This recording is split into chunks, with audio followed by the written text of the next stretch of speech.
I'm going to do a quick Q&A on common questions that people wonder about working as a developer. And if you're considering whether trying out coding or like working as a developer, this might be useful for you. The first couple of ones are a bit about expectations versus reality. So the first question is, do developers code all day?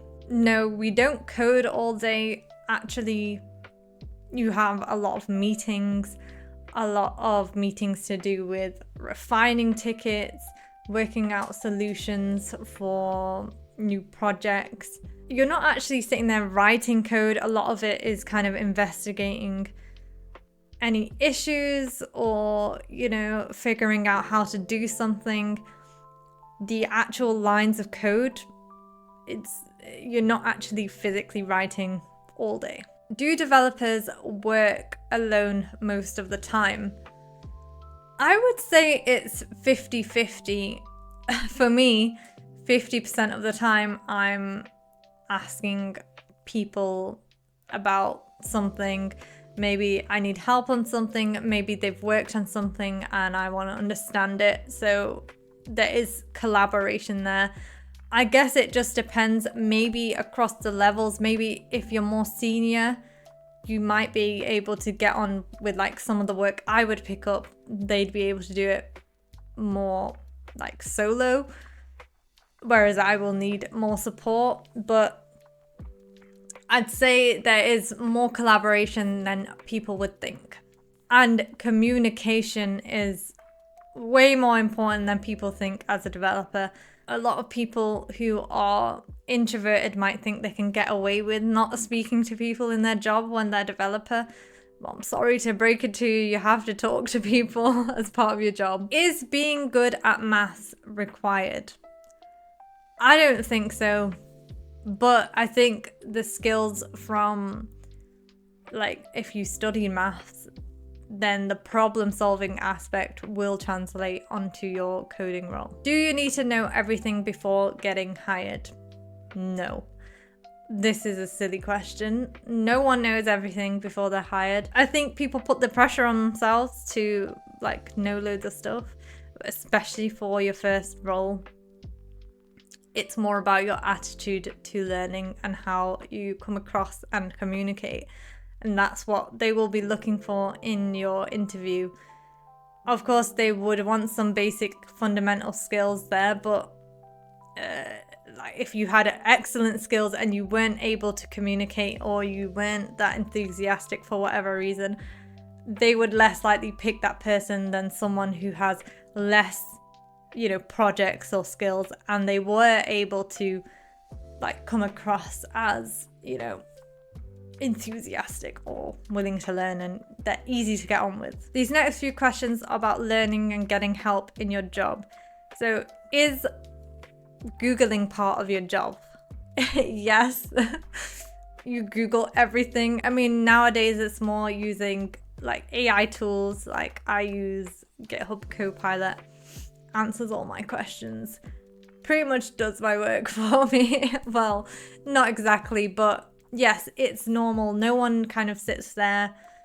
Maybe this is what you imagine before you kind of start working. Probably I had thought this, but people don't just sit there and write everything.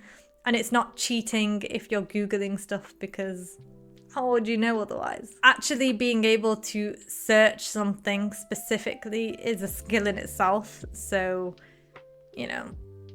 yes, definitely it's normal to Google. Do mid or senior developers get stuck? Of course they get stuck because no one knows everything. There's always going to be new things to learn, and also new technologies, especially if developers are moving across and they completely change their tech stack. They're going to be stuck. They're going to need to relearn some stuff. I don't think that. I think it's more the way you deal with it makes you more senior than less senior. I don't think it's the fact that you never get stuck. Oh my gosh, you must be a senior. I think if you have a good attitude to picking stuff up, you'll pick it up faster as a senior, but you'll still get stuck. Which kind of goes on to, do senior developers just know all the answers to your questions?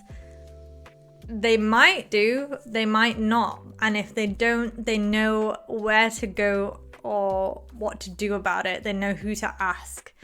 That is what kind of makes them more senior. They know where to go to look for those answers if they don't know them. Is it bad to ask questions at work? No, it's really good. Like, it's better than not asking questions. Asking questions is the way you learn. But I would say the only bad thing about asking questions, if you're asking things that you have asked before and you are just not kind of learning that or trying yourself before asking. But definitely asking questions is a good thing. Okay, next one. Is imposter syndrome normal? I think imposter syndrome is pretty common in most jobs, especially in tech, because everything is ever changing and you'll never be able to keep up with tech, which can very easily make you feel like an imposter.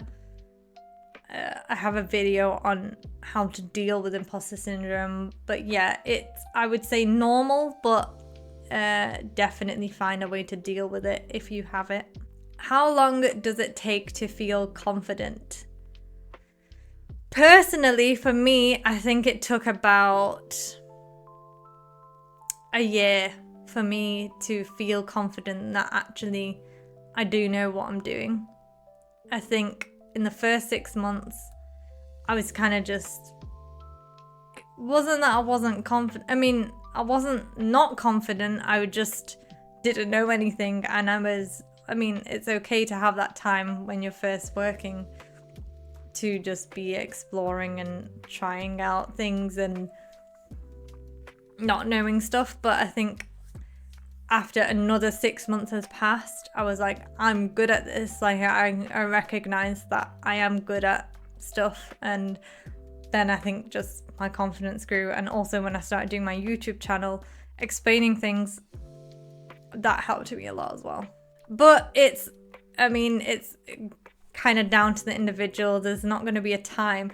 I mean, if you know, there's some seniors that aren't confident. So it's definitely a mindset thing. It can be linked to imposter syndrome. If you're like a senior and you just not confident, you might just feel like an imposter and then you don't know everything, and it all links together. So I think it's definitely a mindset thing as well. Is it okay to not like your job every day? I'd say that's pretty normal. You know, there's been times where I've been working and I just didn't like what we were doing.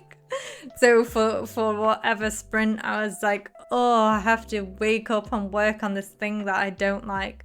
But thankfully, most of the time I do enjoy what I'm working on, which is very important.